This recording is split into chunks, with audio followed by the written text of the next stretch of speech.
হযরত আনাস ইবনে মালিক রাদিয়াল্লাহু তাআলা আনহু বলেন, একদিন আমি আমার মা জননীকে প্রশ্ন করলাম, ওগো আমার আম্মা জান, আপনি যে আনসারী সাহাবীদের খেদমত করতেছেন কারণটা কি?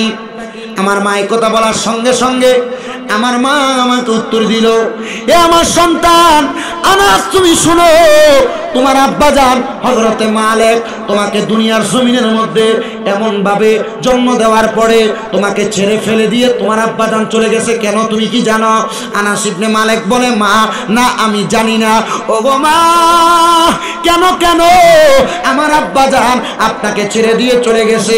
আনাস ইবনে মালিক ওনার আম্মাজানকে প্রশ্ন করার সাথে সাথে ওনার আম্মাজান উত্তর দেয়, ওরে আনাস, তোমার আব্বাজান যখন দেখলেন আমি মা জননী ইসলাম ধর্মের প্রতি বড় সুদর্শন, ইসলাম ধর্মকে বড় ভালোবাসি, মারহাবা বলেন না, আনাস ইবনে মালিকের মা ইসলামকে বড় ভালোবাসতেন। তো হযরত মা আনাসের বাবা যিনার নাম মালিক ছিলেন, মালিক ইবনে মারওয়ান, উনি কিন্তু মুসলমান ছিলেন না, ছিলেন না, মুসলমান ছিলেন না। হযরত আনাস ইবনে মালিকের মা কয়, তখন আমার সঙ্গে তার বিবাহ হওয়ার কারণে আমরা স্বামী স্ত্রী একসাথে ছিলাম, আমি ইসলাম ধর্ম গ্রহণ করলাম রাসূলুল্লাহর দরবারে, সুবহানাল্লাহ বলেন। ইসলাম ধর্ম গ্রহণ করার পরে আমার স্বামী আমাকে ছেড়ে দিয়ে চলে গেল। যুদ্ধাহত একজন সাহাবী নবীর দরবারে আসার পর আমিও আনাস ইবনে মালিককে ছোট মানুষ নিয়ে নবীর দরবারে দাঁড়াইলাম, ইয়া রাসূলুল্লাহ, ইয়া হাবিবাল্লাহ, আমি আমার সন্তানকে নিয়ে কোথায় যাব? নবী আমার বলে, যুদ্ধাহত একজন সাহাবী হাজির হয়েছে, তুমি যদি চাও আমি তাকে তোমার সঙ্গে বিবাহ দিতে পারি। আল্লাহর হাবিবের সামনে নবীজির কথা মোবারক তিনি ফেললেন না, বিবাহ বন্ধনে আবদ্ধ হইলেন। ওগো আম্মা জান, আপনি যে যুদ্ধের মানুষদেরকে খেদমত করেন, এবার আপনি বলেন না আমি সন্তানকে আপনি কেন নবীজির দরবারে প্রদান করলেন?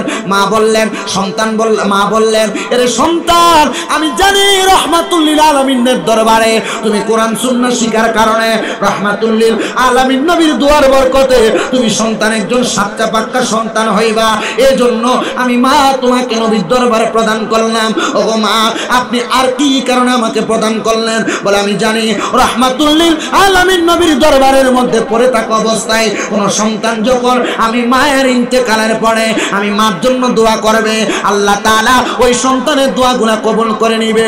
মুসলমান নবীর সাহাবী আনাস ইবনে মালিক বলে, আমার মা ও ইন্তেকাল করলো, ইন্তেকাল করার পরে আমি আমার আল্লাহ তাআলার কাছে দোয়া করলাম, আমার আল্লাহ তাআলা আমার সন্তানের দোয়ার কারণে আমার মাকেও নাজাত প্রাপ্তদের অন্তর্ভুক্ত করেছে। বলে, তুমি জানলা কিভাবে? আমার রাহমাতুল লিল আলামিন নবী আমাকে জানিয়ে দিয়েছে আমার আল্লাহ তাআলা কোন আনসারী মানুষকে জাহান্নামে দিবে না, কারণ যারা আনসারী এবং যারা দুনিয়াতে খেদমতকারী সাহাবী ছিল এদেরকে আমার আল্লাহ তাআলা জান্নাতের উচ্চ মাকাম প্রদান করবে, এবং তারা খেদমত করার কারণে জান্নাতের মধ্যে এদের একজনের জন্য আল্লাহ তাআলা ৭০,০০০ হুর গিলমান রেখেছে।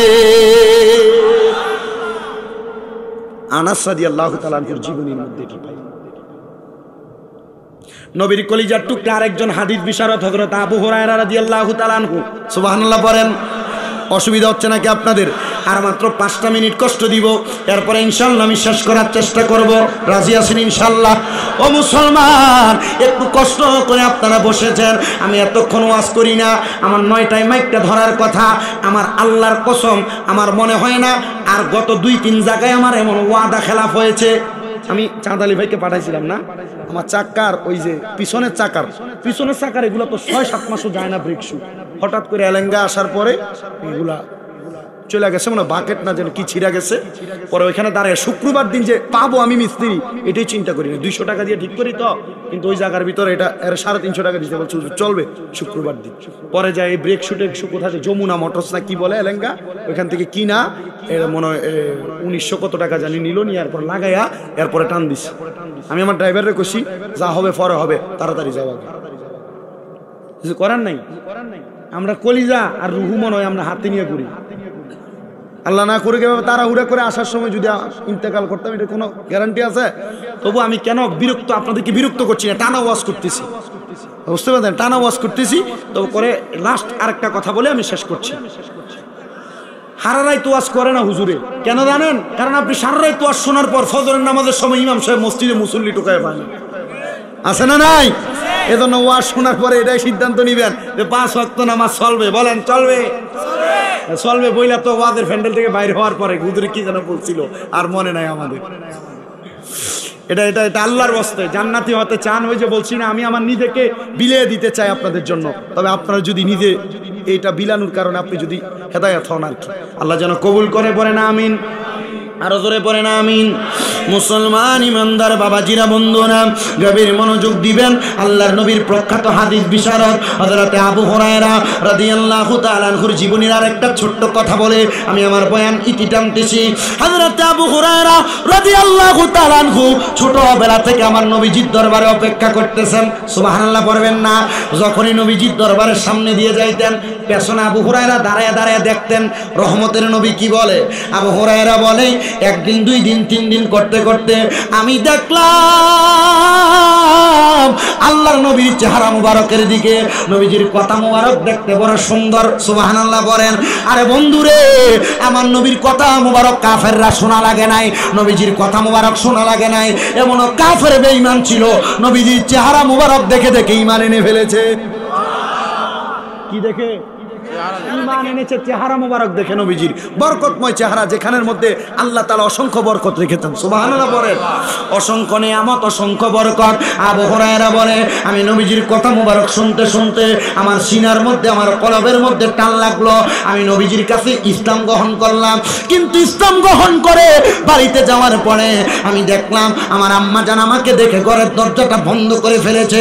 আমি আমার আম্মা জানের সামনে গেলাম, ঘরের দরজায় সালাম দিলাম ইসলামী রীতিনীতি মোতাবেক, আসসালামু আলাইকুম ওয়া রাহমাতুল্লাহ, আসসালামু আলাইকুম ওয়া রাহমাতুল্লাহ, আসসালামু আলাইকুম ওয়া রাহমাতুল্লাহ। 3 বার সালাম দেওয়ার পরে, কয়বার? 3 বার সালাম দেওয়ার পরে আমার মা দরজা খোলে না। মা তো মন তো আর মানে রাখতে পারে না। আমি যখন কোনো কথা বললাম না, দরজা খুললেন, আমি ঘরের মধ্যে প্রবেশ করলাম। আমার মা জননী আমি আবু হুরায়রার পিঠের মধ্যে আঘাত করলো। আমি প্রশ্ন করলাম, ও আম্মা জান কেন আঘাত করলেন গো মা? আমার মা আমি আবু হুরায়রাকে বলল, এরে আবু হুরায়রা, তুমি যে ইসলাম ধর্ম গ্রহণ করলা, বাপদাদার ধর্মটাকে পানিতে নিঃশ্বাস করে দিনা, এরে আবু হুরায়রা এটা কেমন কাজ করলা? আবু হুরায়রা কয়, মা ইসলাম ধর্ম এত মজা, আপনি যদি গ্রহণ করতেন আপনি এটার স্বাদ পাইতেন গো আম্মা জান। আবু হুরায়রা বলে, আমি দ্বিতীয় দিন নবীজির দরবারে গেলাম। বাড়িতে আসার পর আমার মা দরজা বন্ধ করলেন। বাড়িতে আসার সাথে সাথে আমার মামার পিঠের মধ্যে মরুভূমির বাবলা কাটা দ্বারা আঘাত করে মারে। প্রত্যেকদিন আমার পিঠ বেয়ে বেয়ে রক্ত পড়ে। আমার যখন ব্যথা হইতো আমি রহমতের নবীর দরবারে চলে যাইতাম। নবীজির চেহারা মুবারক দেখলে আমার আর ব্যথার কথা মনে থাকতো না। এমন অনেক মাথার ব্যথা, পায়ের ব্যথা, হাড়ের ব্যথা রুগী দেখছি, উমরা করতে গেছে, হজ করতে যায়, এটা সোজা হয়ে চলে আসছে। মদিনা গেলে ভালো লাগে। এই জন্য আমি বলছিলাম ভালোবাসার জায়গা মদিনা, ভালো লাগার জায়গা মদিনা। আহা, তবে মনে রাখবেন এই রমজান আসতেছে, এলাকার অনেক হাজি সাহেবরা হজ করতে যাবে মক্কায়, কিন্তু তার এলাকায় অনেক গরিবরা না খেয়ে মরে। অনেক হাজি সাহেবরা উমরা করতে যাবে 1 মাসের জন্য মক্কায়, তার এলাকায় গরিব দুঃখীরা না খেয়ে মরে। এমন হজের লাভ নাই বেটা। এলাকার গরিবদেরকে আগে দেখেন, লাভ হবে আপনাদের দোয়ার বরকত। আপনারা আমি আমার এলাকায় 200 পরিবারের জন্য আপাতত 1 কেজি খেজুর, 1 কেজি মুড়ি, 1 কেজি ডাল, 1 কেজি বুট, 1 কেজি চিনির ব্যবস্থা করছি। 5 কেজির একটা আইটেম 200 পরিবারের জন্য। আমি এটা কেন বলছি কি আপনারা জানার জন্য? জি না, আপনি আমার থেকে ইন্সপায়ার হন। আমি এই বয়সে যদি এতটুকু করতে পারি, আপনার টাকার অভাব নাই, সম্পদের অভাব নাই, আপনি এর চাইতে বেশি করতে পারবেন। আপনার এলাকার একটা গরিব মানুষ না খাইয়া থাকবে না। আপনি যদি ওয়াদা করেন, আপনি যদি নির্দিষ্ট পরিমাণ রমজান মাসেও আপনার যাকাতগুলো আদায় করেন, এলাকায় একটা গরিব থাকবে না। আদায় করেন না আপনি, তা আপনি আপনার সন্তানকে দিয়ে যাচ্ছেন, আপনি দিয়ে কবরে যাবেন। সন্তান তার ছেলের মুসলমানির মধ্যে বিয়ার মধ্যে গান বাজনা করবে, উপরে নাচবে, আর কবরে আপনার ফেরেশতারা কিলে। কথা বলেন না কেন? ঠিক তো বলো, দানের বেলায় নাই। এই জন্য যার সমর্থ যতটুক বলে, হুজুর আমি 200 পারবো না। আরে মিয়া, 2000 টাকা হইলে তুমি 2টা পরিবারকে উপযুক্ত পরিমাণ 1 মাসের ইফতার দিতে পারবে। 2000 টাকা হইলে 1 মাসের ইফতার দিতে পারবা। তো তুমি এই দায়িত্ব পালন করো। যার সামর্থ্য যতটুকু, তোমার পার্শ্ববর্তী একজন গরিবকে তুমি দেখো, তোমার বাড়ির একজন গরিবকে তুমি দেখো। এই পুরা দরইল এলাকায় একটা মানুষ থাকবে না যে আনন্দে ইফতার করে না। একটা মানুষ থাকবেন আনন্দ ইফতার করে নাই। আরে আমার ছোটবেলা আমি এমনও দেখছি অনেক রোজাদার ব্যক্তি ভাত পান্তা ভাত মাখায় মাখায় লবণ দিয়ে খাইছে, ইফতার করছে। আমি দেখেছি। আমি তখন নিয়ত করতাম, আল্লাহ যদি আমাকে কখনো তৌফিক দেয় আমি এলাকার মানুষের জন্য সেই ব্যবস্থা করব। গত বছর অনেক মানুষ আমার বাড়িতে এসে ইফতার নিছেন। আমি এই বছর বলছি কেউ আমার বাড়িতে যাওয়া লাগবে না, কারণ আপনি আমার বাড়িতে আসলে আপনি লজ্জাবোধ করতে পারেন। এই বছর থেকে আমি আমার আব্বাকে বলছি, আব্বা আমি তো আজকে 2 দিনের জন্য বাইরে হইতেছি, প্যাকেট ট্যাকেট সব আমি করে দিয়ে আসছি। বলছে আপনি শুধু মানুষের বাড়িতে পৌঁছায় দিবেন। আমার বাড়িতে কেন আসবে মানুষ? আপনি মনে করেন আপনি দান করতেছেন, আপনি দামি। না না না, দানকারী সাখিও হাবিবুল্লাহ আল্লাহর বন্ধু, এটা কবরে যাওয়ার পর। কিন্তু আপনার থেকে যারা দান নিবে এরা দান নিয়ে আপনার দামি বানাইছে, তো আপনি এদেরকে হালা হালা মনে করতেছে আপনার কাছে দানের জন্য আসছে, এর দাম কমে গেছে, জিনা কমে নাই, এর কারণে আপনি দামি হয়েছেন, এজন্য এরে আপনি সম্মান দিতে হবে। এলাকার মধ্যে দেখা যায় জাকাত দেওয়ার সময় জাকাতের লুঙ্গি দেয় 150-200 টাকা দিয়া, মানুষকে কত রকমের কত ধমক দিয়া তারপরে দাঁড় করায়। সিটার এগুলা জাকাত দেয়, সিটারি করে। কাপড় দেয় পাতলা কাপড়, এক দুয়ার পরে এটা একবার তেনার মতো হয়ে যায়। কথা বলেন না কেন? আরে এলাকার এই সিরাজগঞ্জ না সোনার বাংলাদেশের যত ধনী আছে, টাকাওয়ালা আছে, পয়সাওয়ালা আছে, সবাই যদি নির্দিষ্ট পরিমাণ জাকাত আদায় করত, সোনার বাংলাদেশে 3 বছর পরে গরিব জাকাত দেওয়ার মতো খুঁজে পাওয়া যাবে না। এজন্য দেখেন সম্পদের মালিক ঠিক ধপস করে সম্পদ হঠাৎ আগুন লেগে পুড়া যায়, হঠাৎ দেখবেন এখানে অ্যাক্সিডেন্ট হয়ে শেষ হয়ে যাবে, হয় না? আরেকটা কথা বলি, বুজুর্গ ব্যক্তি, উনি ইয়েমেন থেকে মালামাল নিয়ে মক্কায় যাচ্ছেন। ওনারা 5 জন বুজুর্গ ব্যক্তি ছিলেন। কয়জন? 5 জন 5 রকমের মাল নিয়ে যাচ্ছেন, ব্যবসায়িক মাল। ওনারা মালগুলা রাইখা নামাজ পড়তে এক জায়গায় দাঁড়াইছে, একটু দূরে মালগুলা রাইখা নামাজ পড়তে মসজিদে গেছে। এক ব্যক্তি এসে খবর দিছে দুর্বৃত্তরা আপনাদের মাল নিতে না পেরে মালে আগুন লাগাই দিছে, তাড়াতাড়ি যান। তো 4 জন নামাজ ছাইড়া দিয়া দৌড়ে গেছে মাল বাঁচানোর জন্য, আর একজন নামাজ পড়তেছে। 4 জন যায় দেখতেছে 60টার মাল পুইরা শেষ, 4 জনের মাল পুইরা শেষ। তো উনি নামাজ শেষ করে আস্তে ধীরে আসছেন। তো ওনার 4 জন জিজ্ঞাসা, এই বোকা তুমি এত আস্তে আস্তে আসলে, আমরা 4 জন তাড়াতাড়ি আসছি, আমাদের 4 জনের মাল পুড়ে গেছে, তোমার মাল তো পুড়ে নাই, আমরা বাঁচাইছি। বলছে তোমরা বাঁচাও নাই। বলে কেন? উনি উত্তর দিছে, তোমরা তোমাদের 60 জনের মালের জাকাত আদায় করো নাই, এজন্য তোমার মাল পুড়ছে, মালের জাকাত আদায় করো না। বলে তো উনার ওই ব্যক্তির, উনি যে মালগুলার পুড়ছে অন্য 4 জনের গুলার সাথে উনি ওনার মালগুলাকে যাওয়ার সময় ঢাকনা দিয়ে গেছিলেন। কি দিয়া? কাপড় দিয়ে ঢাকনা দিয়েছেন। ওনার এই মালের উপরে ঢাকনা দেওয়ার যে কাপড়টা ছিল, কাপড়টা পুড়ে গেছে। 4 জন একটু ফালাক তো প্রশ্ন করছে, তো তোমার মালের উপরে কাপড় পুড়লো কেন? বলছে এটা আমি আমার স্ত্রীকে আগে প্রশ্ন করতে হবে। কাকে? স্ত্রীকে। বাড়িতে গেছে, স্ত্রী ও আমার কলিজার টুকরা সহধর্মিনী, আমাকে যে কাপড় দিয়েছিলে ব্যবসা করতে যাওয়ার সময় ঢাকনা দেওয়ার জন্য, এটা পুড়ে গেছিল, এটার কি জাকাত দেওয়া হয়েছিল? বলছে না, এটা তো আমার কাছ থেকে একজন ধার নিয়েছিল, আপনি জাকাত আদায় করার পরে সে এটা ফেরত দিয়েছে। সুবহানাল্লাহ পড়ো। এজন্য এটা জাকাত দেওয়া হয় নাই। তার মানে বোঝা গেল কাউকে ধার দিলে ওই ধারের টাকারও জাকাত আছে। কথা বলে না কেন?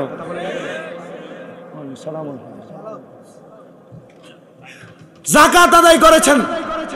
তো উনি বলেছেন আমি এই জন্য নামাজ ছেড়ে দিয়ে আসি নাই, কারণ আমি আমার সম্পদের নির্দিষ্ট পরিমাণ জাকাত আদায় করেছি। আল্লাহ তাআলাই তো বলেছেন যেই ব্যক্তি তার সম্পদের জাকাত আদায় করবে, আল্লাহ তাআলা তার সম্পদকে হেফাজত করবে, সম্পদকে পাহারা দিবে। তো আমি আমার জাকাত আদায় করেছি, আমার সম্পদ পাহারা দেওয়ার দায়িত্ব আল্লাহর, এই জন্য আমি আমার জাকাত দেওয়া বন্ধ করি নাই। জাকাত দেওয়ার কারণে আমার সম্পদ পুড়ে নাই। এবার বলেন, মালকে পবিত্র করার জন্য সবাই জাকাত দেওয়ার দরকার আছে না নাই? আমার বাবাজিরা, বন্ধুরা, তো যে কথা ছিলাম, আবু হুরায়রা মামার তো আঘাত করতো, কিন্তু তিনি কষ্ট পাইতেন না, নবীর দরবারে চলে যাইতেন। একদিন নবীর দরবারে যা কান্না করে, নবীজি প্রশ্ন করে, আবু হুরায়রা কেন কান্না করো? মা মনে হয় আজকেও মারছে। আবু হুরায়রা কই, ইয়া রাসূলুল্লাহ, না না না, এজন্য কান্না করি না। বলে কেন কান্না করো? আবু হুরায়রা কই, নবী গো, আপনি কত মানুষের জন্য দোয়া করেন, আপনি আমার মার জন্য কি একটু দোয়া করতে পারেন না? বলে কিসের দোয়া? আমার আল্লাহ যেন আমার মাকে হেদায়েত দান করে। সুবহানাল্লাহ বলেন। আবু হুরায়রা মুসলমান, মা ইহুদি ছিলেন, এজন্য দোয়া চাইছেন। আরেকটা কথা জানানোর জন্য আমি আপনাদের কাছে বলছি, আপনার সন্তান আপনার খেদমত করবে, এটা আপনি সন্তানের কাছ থেকে আশা করবেন, কিন্তু আপনি সন্তানটাকে ছোটবেলা থেকে ঠিক তেমন ভাবে গড়ে তুলবেন না, এটাও হতে পারে না। সন্তানের দায়িত্ব আপনাকে পালন করতে হবে, তাহলে আপনার সন্তান আপনাকে বুড়া বয়সে আপনার লালন পালন করবে। যদি লালন পালন না করে, কোনো ঘাটতি থাকে, মনে করবেন আপনারও কোনো ঘাটতি ছিল। আমি বড় কষ্ট হইলাম, হতবম্ব হইলাম কিছুদিন আগে, মনে হয় 3-4 দিন আগে, জুবায়ের আহমদ তাশরিফ নামক একটা ছেলে তো ওয়াজ করে কওমি অঙ্গনে, আপনারা জানেন। ওই ছেলেটার বাবা ছেলেটার নামে বদনাম করে ফেসবুকে লাইভে এসেছে। পরে তার লাইভটা দেখার পরে আমি বুঝলাম তার বাবা তার কোনো ভরণ পোষণ দেয় না, সে বড় কষ্ট করে পড়ালেখা করেছে। মানুষের কাছে চায়ে চায়ে খাইতেছে, ছেলের নামে বদনাম করতেছে। জি না, বাবা এমন হবে না। বাবা যিনি হবে সন্তানের দিকেও তাকাবে। তবে তার জুবায়ের আহমদ তাশরিফ ওই ছেলেটার কথা শোনার পরে বুঝতে পারলাম যে ছেলেটার মা তারে বড় কষ্ট করে মানুষ করছে, মাদ্রাসায় শিক্ষকদের কাছে কষ্ট করে করে সে পড়ালেখা করে এই পর্যন্ত আসছে। গত কয়েক পর্যন্ত তার বাবাকে দেওয়া হয়েছে মাত্র 1 মাস টাকা না দেওয়ার কারণে তার ব্যাপারে মন্তব্য করতেছে। এগুলা দেখে আপনারা বিভ্রান্ত হওয়ার কিছু নাই। তবে একটা কথা মনে রাখবেন, আপনি বাবা মা হইয়া সন্তানের নির্দিষ্ট পরিমাণ দায়িত্ব পালন করলে আপনার সন্তান আপনার দায়িত্ব পালন করবে, এটাই নিশ্চিত।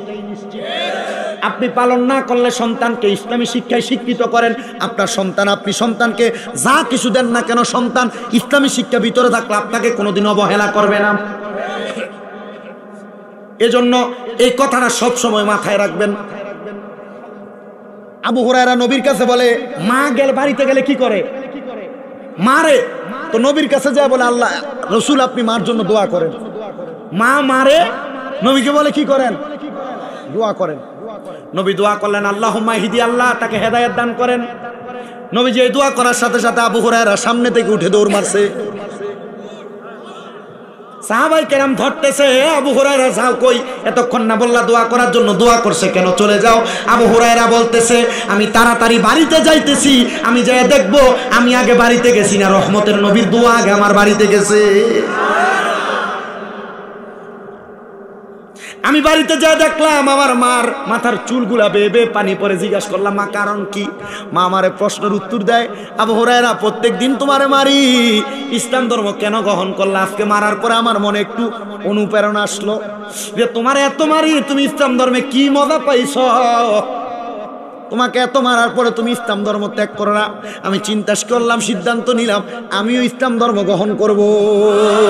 বন্ধুরে, রহমতের নবীর দোয়ার কারণে আমার আল্লাহ তাআলা যদি একটা মাকে ইহুদি থেকে সন্তানের দোয়ার বরকতে ইসলাম ধর্মের মধ্যে আনাইতে পারে, একটা সন্তান খাস করে করে দোয়া করলে আমার আল্লাহ তাআলা ওই সন্তানের মা বাবাকে কবরের আযাব মাফ করতে পারে কি পারে না?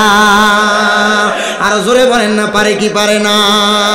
আল্লাহর পরে নবী আমার, আল্লাহর পরে নবী আমার, তারপরে মা জননী, মা যে আমার নয়নের মণি, বলেন মা যে আমার। আপনারা মনে হয় একটু বলতে কষ্ট হচ্ছে, শেষ করে দিচ্ছি, আর পারতেছি না, অনেক কষ্ট হয়েছে। আমি ভাত খাই নাই বাবা, 1 ঘন্টা 45 মিনিট হয়েছে, মুনাজাত 12টার পরে দেয়া পড়বে, একটু কষ্ট করে। খানা আছে কি খাওয়াই যান, একটা বলতো চলবে নাকি বলেন? একটা বলতো চলবে। শোনান, আলহামদুলিল্লাহ, থাকেন বসে থাকেন, দেন না থাকেন। আমাকে আমি বলি, আমাকে আপনারা এখন পারেন একটু জব করে দিতে। বলে হুজুর কেন? বাবা আমি 1 ঘন্টা 20 মিনিট বয়ান করি, কারণ আমি দেরি করে আসছি, বিধায় একটু বাড়ায় বয়ান করতেছি। আবার আমাদের এই ভাই বসে আছে, আমি যতটুকু করতেছি একটু বসুন, মোটামুটি খানাটা রেডি করে একটু গরম করে একটু তাড়াতাড়ি ধরা যায় খাইতে পারেন। না না, আমি শেষ করে, আমি এখন শেষ করে দিচ্ছি, কথা বলবে। হ্যালো হুজুর, আপনি আমাদের নাম ধরে দোয়া করেন, আল্লাহ যখন আমারে করে। আমি কইছি জি না, নেতা নির্বাচন করার মালিক কি? আল্লাহ নির্বাচন করবে, যারে আল্লাহ ভালো মনে করবে তারে নির্বাচন করে। আমি দোয়া আপনার নাম ধরে করে বিপদে পড়ার দরকার আছে? কি বলেন? আমি যদি আমাদের পান্না ভাইয়ের জন্য দোয়া করে, আগের 2 জন রাগ করবে না? এর আগের 2 জনের জন্য নাম ধরে করলে ভাই করবে না? এই জন্য সিস্টেমে ঘুরে দোয়া করে দিছে, আল্লাহ যারে ভালো মনে করে, এই কে পরিষবার জন্য নাকি উপজেলা পরিষদের জন্য, আল্লাহ তারই জন্য নিযুক্তি। আমিন আসতে বলছে, আমিন। যেই কথার মধ্যে ছিলাম বাবাজিরাম, হযরত আবু হুরায়রা রাদিয়াল্লাহু তাআলা আনহু মাকে ইসলাম গ্রহণ করাইলেন। আলহামদুলিল্লাহ, আল্লাহ তাআলা যেন আমাদের সবাইকে ইসলামের উপর অটল থাকার তৌফিক দান করে, জোরে পড়েন আমিন। তো যে ধারাবাহিকতায় বয়ানগুলা করেছি, প্রত্যেকটা বয়ানের প্রত্যেকটা অংশের উপর আমল করার চেষ্টা করবেন। মুসলমান কোনো দ্বন্দ্ব করবেন না। বলো হুজুর আমি সুন্নি, আমি কওমি, আমি জামাতি, আমি আলে হাদিস, আপনি আপনার দল নিয়ে থাকেন, এটা আপনার বিষয়। তবে মুসলমান দলগুলা ভাগ করছেন ঠিক, তবে মুসলমান আলাদা হওয়া যাবে যাবে দলভুক্ত হবেন না, আলাদা হবেন না।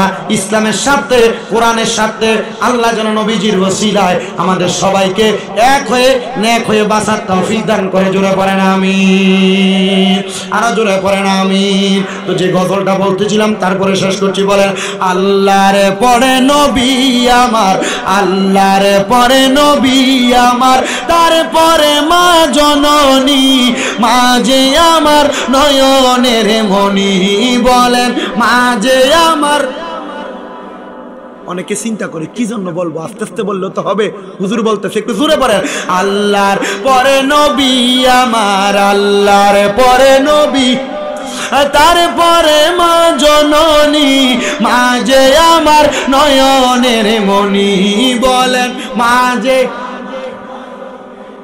ওরে দরজাটা খুলতে খেয়ে যাই ধোকা, বাবা বুঝি বলছে এলে নাকি খোকা, বুকের ভিতরটা লড়ে চড়ে উঠে, সবাই আছে শুধু বাবা নেই, শুধু মানি, শুধু বাবা নেই, শুধু মানি, ভালোবাসি তোমায় বাবা, বুকটা যে যাইছি রে, তোমার কথা হৃদয় মাঝে পড়ছে বারে বারে, বাবা তুমি কেমন আছো ছোট মাটির ঘরে, তোমার কথা হৃদয় মাঝে পড়ছে বারে বারে, বাবা গো ও বাবা, বাবা গো ও বাবা, বাবা গো ও বাবা, বাবা গো ও বাবা। আল্লাহ যেন নবীজির উসিলায় যাদের মা বাবা কবরে, আম্মা আব্বার কবর জান্নাতের বাগান বানাই, জোরে পড়েন আমিন। আর যাদের মা বাবা বেঁচে আছে, আপনাদের দোয়ায় আমার এখনো কুমিল্লাতে 6টা মাদ্রাসা। কয়টা? 6টা। আমার এই 6 মাদ্রাসায় যে পোলাপান আছে, আমি চাইলে কুমিল্লার রাজকোষে একবারে বন্ধ করে দিতে পারি, আমার পোলাপান যা আছে আলহামদুলিল্লাহ পরে। তো আমি একদিন আমার যে মাদ্রাসা কুমিল্লা হাউজিং স্টেটের 2 নম্বরে মহিলা মাদ্রাসা, ওইখান থেকে বের হয়ে আমি পুলিশ লাইন পিআইবি অফিস আছে, তো ওইটার সামনে দিয়ে আসতেছি, এক লোক দাঁড়ায় দাঁড়ায় প্রস্তাব করে। আমি চিন্তা করলাম একটু দাঁড়িয়েও আছে, মুরব্বী মানুষে দেখতে কত সুন্দর দেখা যায়, এরা একটু আজকে একটু দোলাই টোলাই করি, দেখি কি করা যায়, ঠিক করা যায় কিনা। তা আমি গেলাম, মুরব্বী আপনি যে দাঁড়ায় প্রস্তাব করতেছেন এটা কেমন দেখা গেল? হুজুর আমার পরনে তো প্যান্টটা। আমি কইলাম ওই যে দেখেন ওই পুলিশ লাইনের সাথে একটা কুকুর পালগি দিয়া প্রস্তাব করতেছে, দেখছেন? আমি কইলাম আপনিও দাঁড়াইয়া মতলেন, এটাও দাঁড়াইয়া প্রস্তাব করলো, তো আপনার মাঝে আর এটার মাঝে কোনো পার্থক্য? মাথাটা নিচা করে রাখছে। আমি চিন্তা করলাম বেজ্জতিটা বেশি হয়ে গেল না? আমি চিন্তা করলাম না, এরা যদি এভাবে বলি পরবর্তীতে আবার এই শরমের কারণে প্রস্রাব করতে একটু চিন্তা করবে। আমি দিয়ে গেলাম, চাচা দেখেন এখন আপনি যে জায়গাটায় প্রস্রাব করলেন এই জায়গাটা পশ্চিম, জায়গাটা কি নাউজুবিল্লাহ পড়েন। আমি জিজ্ঞেস করলাম কাকা দেখেন কুকুরটা যে প্রস্রাব করছে ভালো একটা ওয়ালের দিকে যায় প্রস্রাব করছে, কইল হ কথা সত্য। আমি বললাম তো কাকা তাহলে এর মাঝে আর আপনার মাঝে পার্থক্য নাই, তবে আপনি কিন্তু আশরাফুল মাখলুকাত, শ্রেষ্ঠ জাতি। কাকা বললেন হ্যাঁ। আমি বললাম কাকা তাহলে এখন থেকে? বলছে বাবা আল্লাহর দোহাই লাগে আপনি আমাকে আর শরম দেওয়া লাগবে না। বলছি আব্বু আপনি আমাকে ক্ষমা করে দিবেন, আমি আপনাকে শরম দেই নাই, আল্লাহর কসম আমি আপনাকে জান্নাতি বানানোর জন্য একটা ভালো কথা সংশোধন করে দিলাম, যেন আপনি এটা থেকে বিরত থাকার কারণে আল্লাহ হয়তো আপনার বাকি জীবনের অন্য কোনো সওয়াব কবুল করতেও পারে নাও করতে পারে, তবে আপনার এই একটা কাজের কারণে আল্লাহ হয়তো আপনাকে মাফ করে দিতে পারে। গত 2 তারিখ আপনাদের লালমনিরহাট প্রোগ্রাম করে আমি যাচ্ছি, কলকাতায় যাব, আমার মাহফিল ছিল ভারতের বীরভূমে। তো কলকাতা এয়ারপোর্টে যাওয়ার পর আমার ভিসা ক্যান্সেল হয়েছিল। জিজ্ঞাসা করলাম রিজন কি, ওনারা রিজন বলে নাই, বলছে হুজুর কোনো কারণ নাই, এমনি ভিসা ক্যান্সেল, আপনার সুরত লেবার সুজুত তো এজন্য মনে হয় ভারত সরকার আপনাকে পছন্দ করে না, বিদেই সিল মেরে দিচ্ছে। আমি বললাম ঠিক আছে। এখানে প্রায় আমি সকাল 9টা থেকে 8টা থেকে প্রায় আমি রাত্র 9টা 53 পর্যন্ত এখানে ছিলাম। তো ওইখানের অবস্থা বুঝেন তো, বাহিরের রাষ্ট্র যেহেতু বিধর্মী রাষ্ট্র, ওইখানে বিভিন্ন মানুষ বিভিন্ন চলাচল করতে পারে। আমি জোহরের নামাজের ওয়াক্ত যখন হয়েছে নামাজ পড়বো, পশ্চিম খুঁজে পাই, পশ্চিম খুঁজে পাচ্ছি না। তখন আমি কি করব, কাকে প্রশ্ন করব? আমার মাথায় ওইটা নাই যে আমার মোবাইলে যে কম্পাস আছে, আমি যে ওইখানে বাইর করতে পারবো। পরে আবার ওই দিন আমার মোবাইলে নেট নাই, আমি ভারতের সিম নিয়ে যাই নাই। পরে আমি আরেকজন থেকে হটস্পট নিয়ে আমি তারপরে এটা করার চেষ্টা করেছি, পশ্চিম বাইর করে নামাজ পড়তে গেছি। এক তাবলীগওয়ালা ব্যক্তি আইসা আমারে বলতেছে, বাবা আল্লাহর কসম আজকে 2 দিন আমি এই এয়ারপোর্টের মধ্যে। জিজ্ঞেস করলাম কেন? বলছে আমরা অন্য জায়গায় যেতেছিলাম, আমাদের ওইখান থেকেও ফিরিয়ে দেওয়া হয়েছে, এখানে আজকে 2 দিন, মানে গত দিন আর আজকে দিন, আজকে 2টা দিনের 2টা ফ্লাইট। কাউকে দেখি নাই, কত মুসলমান দেখছি টুপিওয়ালা চলে যায় নামাজ পড়তে জায়গায়, শুধু একজন তোমারে পাইছি নামাজ পড়তেছে। বাবা তুমি বলো তো কি কারণে নামাজটা পড়ছ? আমি বলছি আমি নামাজ কি কারণে পড়ছি? আপনি মুসলমান, আপনি আমার এই প্রশ্ন করতেছেন, আমরা তো মুসলমান হিসেবে নামাজ আমাদের জন্য ফরজ। বলছে হ্যাঁ। আমি বললাম বাবা এই নামাজ পড়ার মূল কারণ, আমি তো একটা বিপদে পড়ে আছি, আমি জানি এই বিপদ থেকে আল্লাহ উদ্ধার করবেন নামাজের কারণে, আমার ফরজে ফরজ আদায় হলো, বিপদে বিপদ উদ্ধার হলো, আল্লাহর কাছে আমি মাপ পেয়ে গেলাম। অনেক সময় মুসাফির অবস্থায় থাকলে কসর নামাজ আদায় করতে দেরি হইলে একসাথে যায় পড়া লাগে, লাগে না? আমরা তো এগুলা করা লাগে, কিন্তু আপনাদের কাছে আমার আবদার হলো এটা, জান্নাতকে যদি আপনি চান আর জাহান্নামকে যদি ভয় করেন, আপনাকে জান্নাতে যাওয়া কেউ ঠেকায় রাখতে পারবে না, কেউ ঠেকায় রাখতে পারবে না যদি জাহান্নামকে ভয় করেন। তবে হ্যাঁ, জাহান্নামকে ভয় করে রসুলের দেখানো পথ মতে এমন ভাবে চলাফেরা করবেন যেন আল্লাহ তাআলা আপনাকে ওই যে আসহাবুল জান্নাতি হুমুল ফাইজুন, যারা জান্নাতি তারা সফল কাম। এবার বলেন জান্নাতি যারা, তারা যদি সফল কাম হয়, জান্নাতে যাওয়ার জন্য যেই যেই কাজগুলা করার দরকার, আমাদের সবাইকে সেই কাজগুলা করার দরকার আছে। বলেন আছে না নাই? আছে। আল্লাহ তাআলা আমাদেরকে সেই কাজগুলা করার তৌফিক দান করুন। জান্নাতে যাওয়ার জন্য মিনিমাম যেই 3টা কাজ করা লাগবে, ওই 3টা কাজের কথা আমি আপনাদেরকে বলবো, তারপর শেষ। অসুবিধা হবে? আল্লাহ তাআলা বলেন তোমরা আল্লাহর ইবাদত করো। নামাজ কার ইবাদত? জবান একজনও বন্ধ রাখবেন না, যদি জবান বন্ধ রাখেন হয়তো আল্লাহ মরার সময় জবান বোবা বানিয়ে দিবে। আল্লাহ তাআলাকে একটু সাক্ষী দেওয়ার জন্য বলেন নামাজ কার ইবাদত? রোজা কার ইবাদত? হজ কার ইবাদত? যাকাত কার ইবাদত? হালাল খাওয়া কার ইবাদত? সুদ খাওয়া কার ইবাদত? শয়তানের বলেন কার? এজন্য আল্লাহ তাআলা আদেশ করেন ওয়াবুদুল্লাহ, তোমরা আল্লাহর ইবাদত করো, ওয়ালা তুশরিকু বিহি শাইআ, এবং তোমরা আল্লাহর সঙ্গে কোনো কিছুর মধ্যে শিরিক করবা না। আমরা আল্লাহর ইবাদত করি, আল্লাহ ছাড়া কারোর ইবাদত করি না। আমরা আল্লাহর ইবাদত করি, আল্লাহ ছাড়া কাউকে সেজদা দেই না। আমরা আল্লাহর কাছে চাই, আল্লাহ ছাড়া কারোর কাছে চাই না। তবে একটা মুসলমান মনে রাখবেন, ওই আল্লাহর ইবাদত করে আল্লাহর সঙ্গে শিরিক না করে যখন আপনি দুনিয়াতে চলাফেরা করবেন, আপনাকে জান্নাতে যাওয়া কেউ ঠেকাইতে পারবে না। তবে একটা কথা মনে রাখবেন, তাফসিরে কানজুল ঈমান নূরুল ইরফানের মধ্যে আহমদ ইয়ার খান নঈমী রাহমাতুল্লাহ আলাইহি বর্ণনা করে, আমি আমার উস্তাদকে প্রশ্ন করলাম, হুজুর আপনি বলেন না আল্লাহর ইবাদত করলো, আল্লাহর সঙ্গে শিরিক করলো না, তার বাড়ির মধ্যে মা বাবা আছে, এদেরকে ভাত দেয় না, আল্লাহ এর নামাজ কি কবুল হবে? উনি বলছেন না না, এর নামাজ আল্লাহর কাছে কবুল হবে না। এর রোজা কি কবুল হবে? না কবুল হবে না। এর হজ কি কবুল হবে? না কবুল হবে না। এর যাকাত কি কবুল হবে? না কবুল হবে না। এ যত ইবাদত করুক না কেন, কোনো কিছু আমার আল্লাহ তাআলার কাছে কবুল হবে না। কারণ কি? কারণ কি? কারণ ওই বান্দা ইবাদত কবুল যিনি করবে, ওই আল্লাহরই তো নারাজ করে রেখেছে। বলে কেন? কেন? কারণ আমার নবী বলেন বলেন রেদার রব্বি ফি রিদাল ওয়ালিদাইন, মা বাবার সন্তুষ্টিতে আমার আল্লাহ সন্তুষ্ট। কিন্তু সন্তান, তোমার বউ তোমাকে বলছে তুমি কি মা বাবার একার সন্তান, তুমি কেন তোমার মা বাপকে শুধু খাওয়াও আর 2-3 ভাই কেন খাওয়ায় না? এই কথা শুনে তুমি তোমার মা বাপকে জুদা করে দিয়েছো, আলাদা করে দিয়েছো। তোমার মা বড় ভাইয়ের ঘরে 1 সপ্তাহ ভাত খায়, ছোট ভাইয়ের ঘরে 1 সপ্তাহ ভাত খায়, মেজো ভাইয়ের ঘরে 1 সপ্তাহ ভাত খায়। আরে মা বাবা কেন ঘুরে ঘুরে একজন আরেকজনের ঘরে ঘরে খাবার খাবে? মা বাপ তো তোমাকে জন্ম দেয় নাই, মা বাপ জন্ম দিয়েছে। সন্তান, তুমি তোমার আম্মা আব্বার বৃদ্ধা বয়সে আম্মা আব্বাকে যত্ন করবা, আম্মা আব্বাকে লালন পালন করবা, কি নাকি তুমি তোমার মা বাবাকে এমন আলাদা করে দিয়েছো? আরে মা বাবার কাছে আজকে এখান থেকে বাড়িতে যে মাপ চাইবা আর বলবা ও আম্মা ও আব্বা আল্লাহর রাস্তে আমাকে মাফ করে দেন। আর আপনি ঘরে ঘরে হেঁটে হেঁটে খাবার খাওয়া লাগবে না, এখন থেকে এক ঘরে খাবার খাবেন। 2-3-4 ভাইয়ের মন চাইলে 2-3 ঘর থেকে তরকারি আপনার সামনে দিবে, আপনি খাবেন।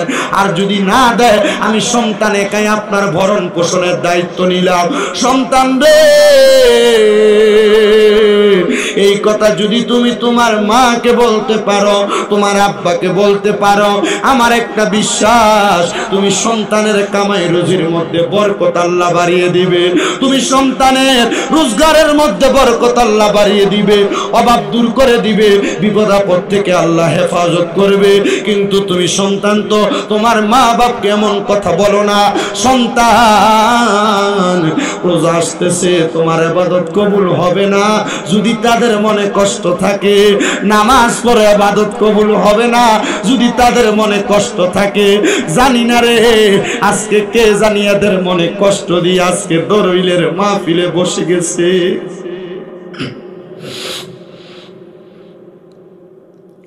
কে জানি এদেরকে আঘাত দিয়ে আজকের মাহফিলে বসে গেছে। হে সন্তান, পারলে দে তোর পাও আমার সামনে দে, আমি শামিম দাদা জিব্বা দিয়ে তোর পাও পরিষ্কার করে দিব। তবু আল্লাহর হস্তে মাপ চাই। এই মা বাপরে ভাত না দিয়া, মা বাপরে ঘরে জায়গা না দিয়া ওয়াজ শোনার দরকার তোমার নাই। কেন?